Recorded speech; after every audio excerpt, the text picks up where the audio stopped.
Hello, and welcome to another episode of The Well-Appointed Mystic. Today I'm doing a little crossover with my other side hustle job. It's not really a side hustle anymore, it's my full-time job, which is the Well-Appointed Desk. But today I was going to focus on something that I thought might be interesting to the tarot and witchy community, which is fountain pens for the spooky season. So I picked out a few of my favorite spooky, witchy, mystical sort of feeling pens, and I thought I would share them with you all today. And I am going to start with probably the most ridiculous from a writing standpoint, but probably the most plain and simple from the exterior. And that is the pen that I wrote this with, which is a Pilot Custom 912 with the FA nib. And I've left the sticker on because I always forget. And when I bought this pen, I discovered that a friend of mine who is a nib grinder, Custom Nib Studio, Gina Salarino, can take this particular nib, and the FA nib is what's known as the Falcon, which is a more flexible nib, modern flexible nib. But Gina can actually take it and make it even more flexible. She does a custom grind that she refers to as the Spencerian. So I have this whole little writing thing that I did off camera because nobody wanted to watch me write for 5 minutes. Once I had Gina customize the nib for me, then I also added a new feed from a Flexible Nib Factory, which increases the ink flow, because when you have a nib that's this flexible and can create this much line variation, oftentimes the feed will not keep up, and you get what is referred to as railroading, which means that you'll get like lines on each side, but it won't fill in the middle when you're pressing down. So this is where the new and improved feed made all the difference. So now this is the most delicious, flexible. It feels like almost like writing with a very stiff paintbrush. But from the standpoint of writing lots and lots of fancy curly cues and, you know, just being gothy and spooky, this pen cannot be beat. It has that spectacular flex and bounce. So, you know, I can make my grimoire look fabulous and fantastic. So I cannot remember what ink is in this pen.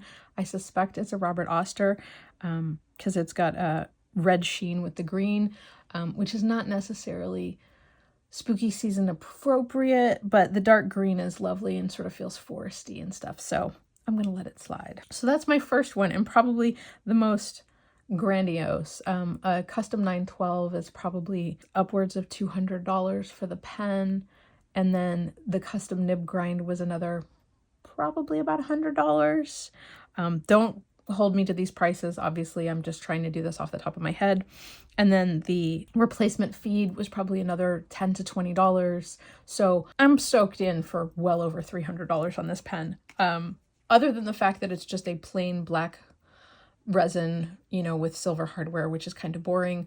Like this is not a pen I would ever get rid of. It's just amazing, and it definitely serves a very specific function in my collection.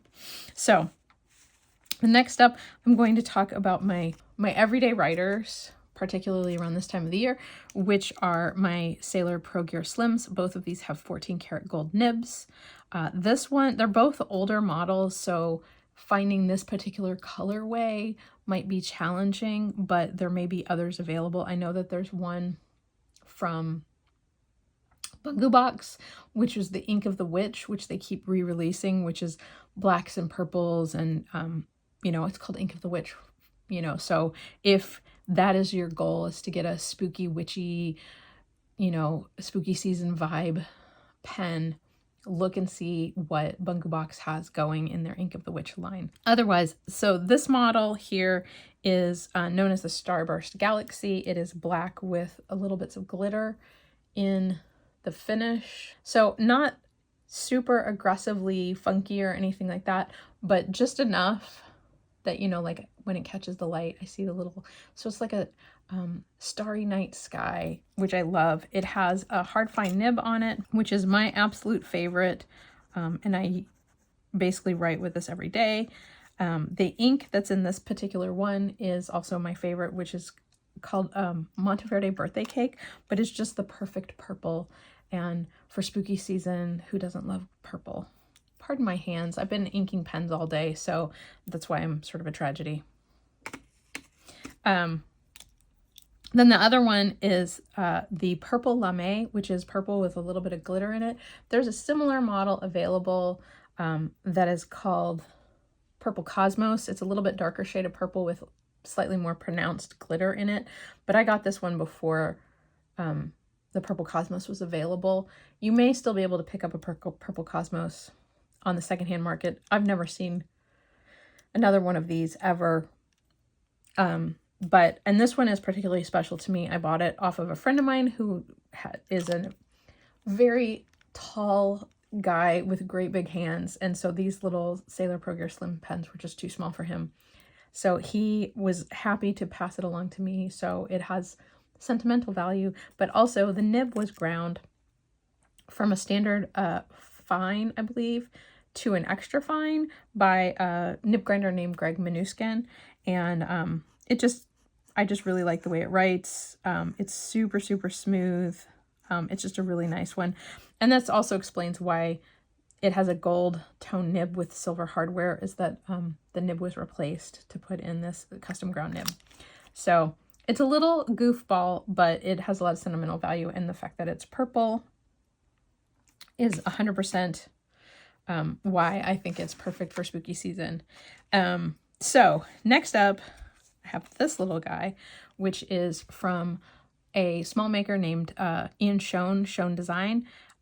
This was, I mean, come on, it looks like Cosmos. It's so pretty. The blues and the greens with the sort of dark and the little, they just did such a great job with the anodization on this metal pen. It is this teeny tiny little pocket pen, and when you twist the cap onto the back, you get a relatively full-sized pen. And this model has Schoen's original nib design called a monarch nib. This is the fine nib. And it writes, for me anyway, more like a medium, but it's super smooth. And the fact that it is a nib made in the US in a factory, I believe they're in Philadelphia, and it's a full wraparound design.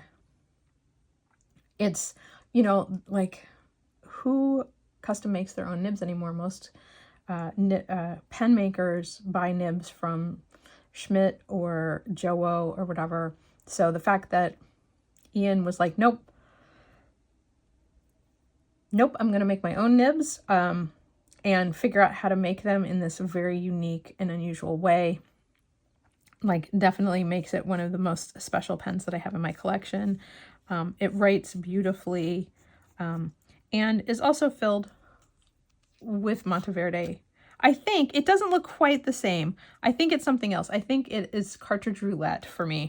But yeah, it's another purple, and why not? In spooky season, purple, orange, black, it's all good. Okay, so next up is my authentic Mont Blanc Rouge et Noir, which is this very slender pen.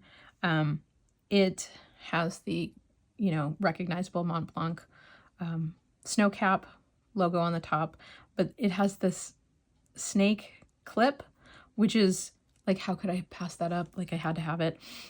Mont Blanc pens are not cheap. This was quite expensive. The nib is even etched. Let me see if I can get that in focus. Let's see if we can get that in focus. So the nib is even etched to look like a snake's head.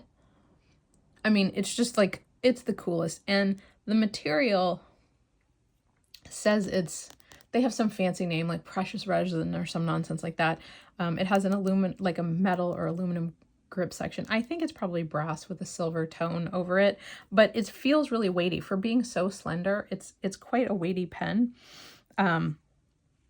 And Mont Blanc nibs are notorious for being incredibly broad. So I think this was a medium nib to begin with. And I had Gina from Custom Nib Studio grind it down to more of a stub nib because there's just so much tipping material. There's plenty to trim it down. And it's still not, like, I think I might have her do more because it's still pretty dang broad for me.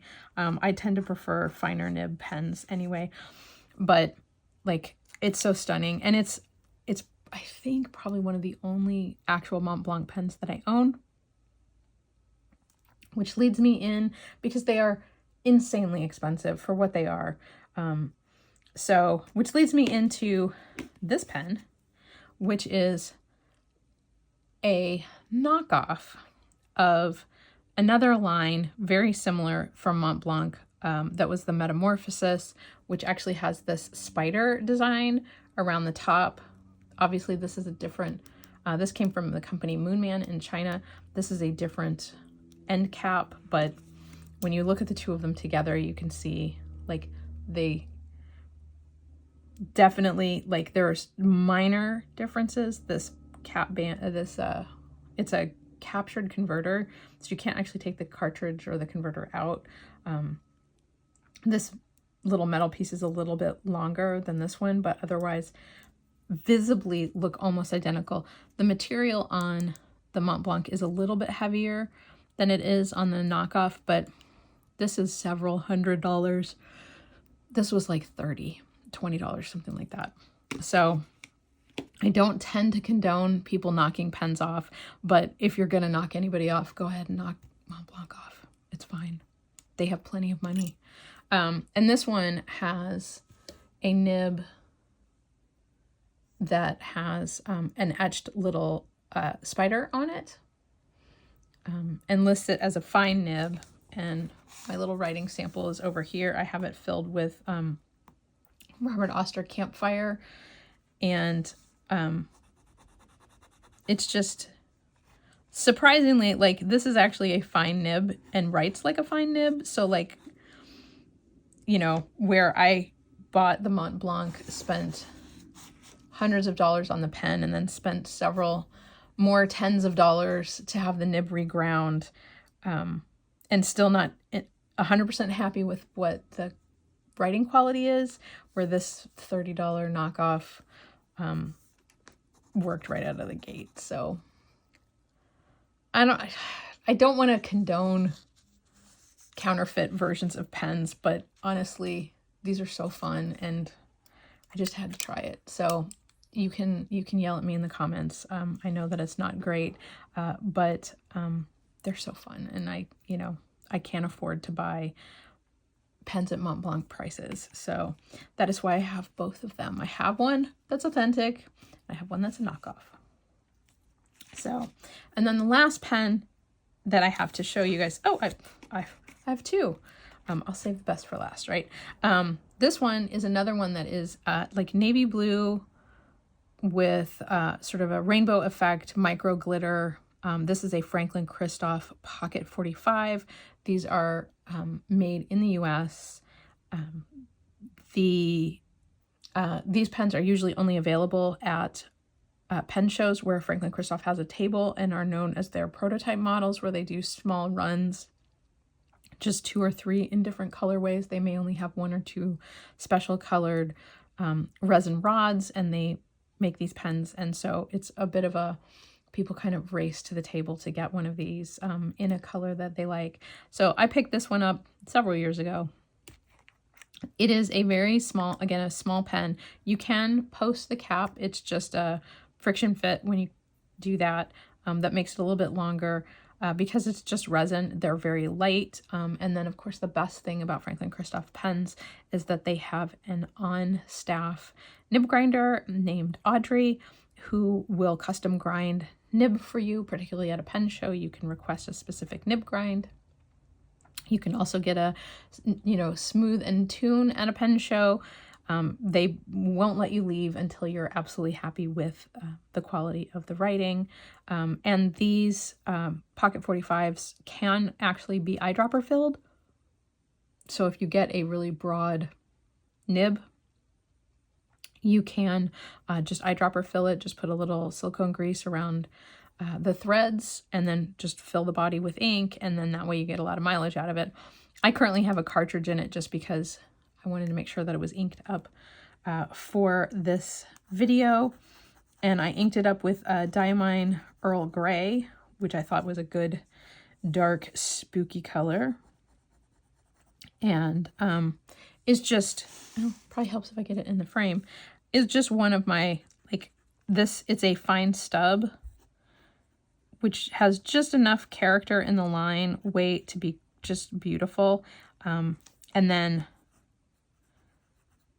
you know, even with my upside down writing and sideways and under writing, it's just a beautiful writer all the way around. So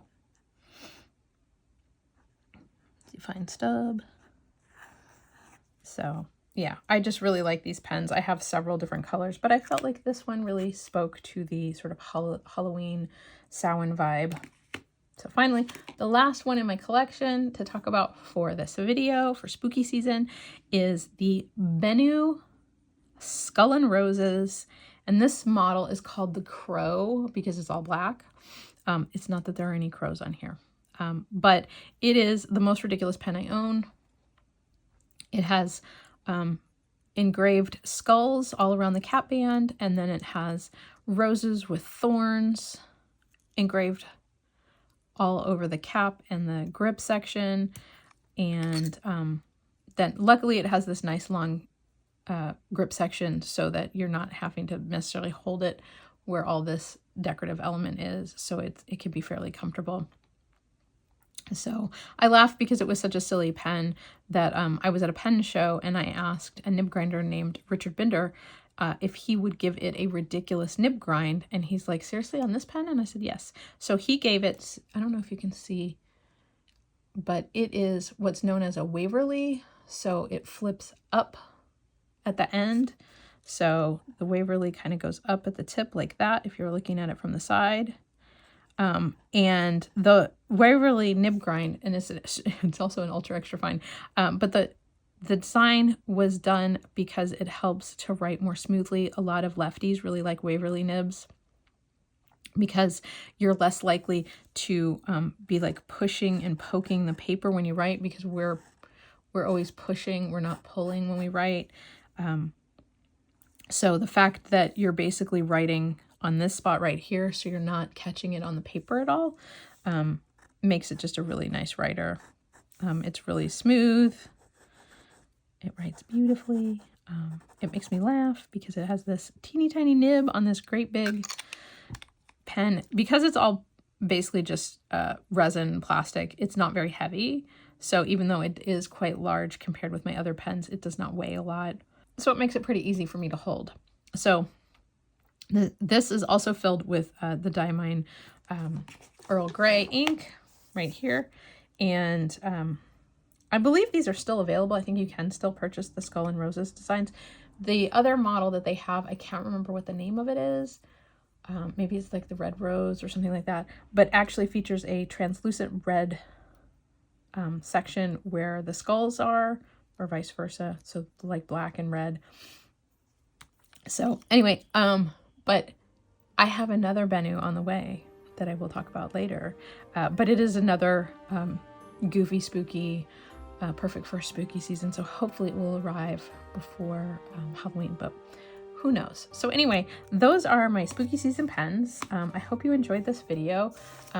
Please let me know, do you theme your pens to your journal or your planner or anything like that? Or is it just me? And I hope you enjoyed this video. Please let me know if you have any questions about any of these pens. I can certainly go into more detail, but I thought it would just be fun to share my spooky season pens. So thanks so much for watching. I'll talk to you again soon.